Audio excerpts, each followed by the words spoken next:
Hey guys, welcome to Scare Theater. Now, I'm going to be doing something that I actually have not done on this channel before. Now, on my other channel, ECW Gaming, I would do CreepyPasta reviews, but I kind of strayed away from that. So I'm going to kind of be bringing that back here, but more of like a modified version of the CreepyPasta reviews, because what I did before was I would script out the review well, not script, but I have more like a layout kind of for it. But for this, I'm not even going to like script it at all. I'm just going to read the story and then just flat out give my thoughts and opinions and what I thought of the story. So, Krogmaster McJeezax, I think that's how you pronounce that, said that I should read Arizona and just say what I thought of the story, which is exactly what I did. So, it sounded familiar. The title sounded familiar. Even reading the story kind of seemed familiar, but I don't remember actually ever reading it. So maybe I just saw the title before or something. I don't really know. But pretty much, I'm not gonna, fully tell you what what happened in it. I am leaving a link to it in the description though, so I do recommend that you read it. It was all right. So pretty much what happens is this guy, he brings his girlfriend to Arizona to visit like some of her friends and party and stuff like that.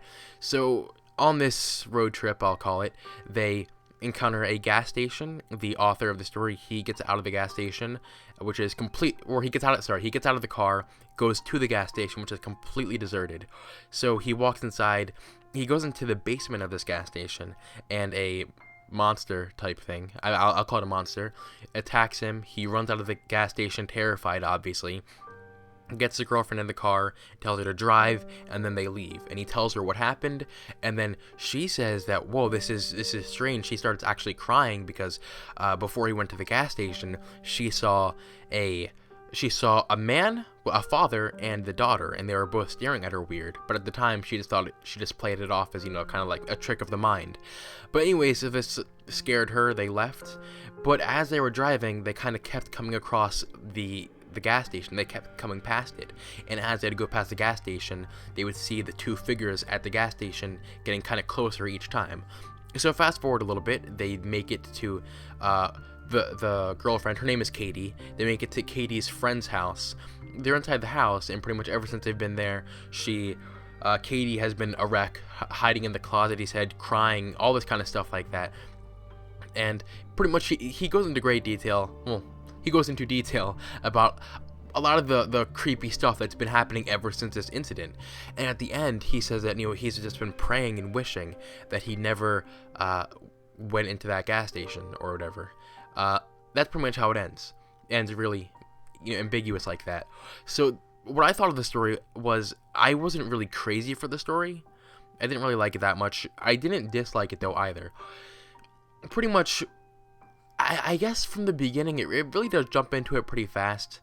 I'm not saying that's a bad thing, but one thing that I'll admit I liked about it was how the mood it kept throughout the story it kept a really consistent mood of creepiness throughout the entire story. And I could almost, feel the type of despair that the author was feeling. Like, it had like, I don't know how else to describe this, but it seemed like a really hopeless feel throughout the entire story, and creepy, almost relatable, even though clearly this probably hasn't happened to anyone.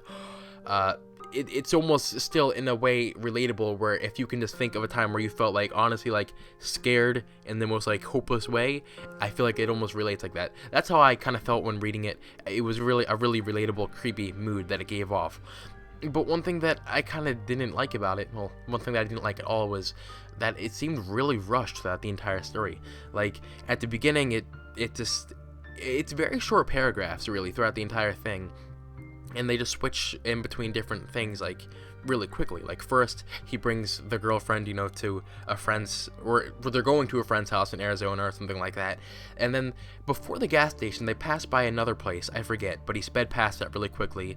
And now they're at the gas station, now he goes into the basement, now they leave, and now they're at some camping site, now they're back at the gas station. I just felt like the entire thing moved really quickly. It was kind of hard for me to keep up with it, because I don't know, everything was really just all over the place. I felt like, not that it was all over the place, it kept going, like, there weren't inconsistencies or anything like that, but I just felt the entire thing went through really fast and seemed almost rushed, and that's what I didn't like about it. And, I don't know, I don't think I got the ending. I don't really think I understand the ending, because he says that he wishes that he didn't get out of the car, or, so, when he went out of the car and went into the basement of the gas station, he also mentions the odor before he says he wished he never got out of the car. And I think that's like the same odor that was in the basement of the gas station. So I don't know if this is supposed to imply that he got out of the gas station, went into the basement, and even though it appears that he did leave, I don't know if this means that like he never truly left the gas station, or if the effects of this gas station really did just, follow him on, and I don't know, there was a ghost that followed him out of the gas station. I'm not really sure, which does bring me to another thing that I really didn't like too much about the story. I felt a lot of it wasn't explained. Now, some stories I do like when they're ambiguous, because it leaves a lot of room for you to come up with your own thoughts on what you think happened. But this one, I felt like there were just so much of it that wasn't explained that should have been, and I just wanted a lot more of it to be explained. I don't know, I just feel like it would have been better that way. So overall, honestly, I didn't think this one was, so, unique or great from any, average creepypasta. I'd probably rate this one like a 5 out of 10 probably. That's what I thought of it. What did you guys think of it?